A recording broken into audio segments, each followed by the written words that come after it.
With more than 1,000 patents to his name, Thomas Edison is one of the most celebrated inventors in history. But does he really deserve credit for his most famous invention, the light bulb? The real story is more complicated than you might imagine. Almost 40 years before Edison was granted the patent for an electric lamp in 1880, an Englishman named Frederick Desmoulins claimed the first patent for a filament-based incandescent lamp. In Desmoulins' patented design, an electric current heated powdered charcoal between two platinum wires in an evacuated glass tube.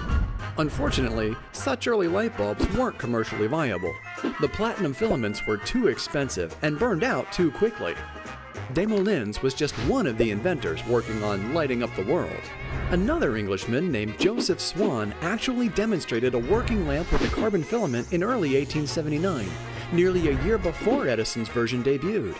But despite Swan's successes, his bulbs were not useful for consumers either, as they still burned out too quickly to be an affordable solution. Finally, in October 1879, Edison had a breakthrough when he realized that a very thin carbon filament with high electrical resistance was needed to make a light bulb practical. After testing as many as 6,000 different materials, he settled on carbonized bamboo to make his filaments. And by early 1880, Edison's bulbs could last some 600 hours. In fact, the bulb he created is very similar to the light bulbs we use today.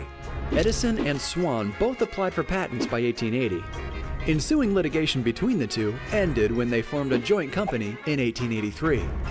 So while many inventors contributed to the development of the light bulb over the course of decades, it really was Thomas Edison who finally succeeded in making electric light a commercial success, and the light bulb one of history's most famous symbols of innovation.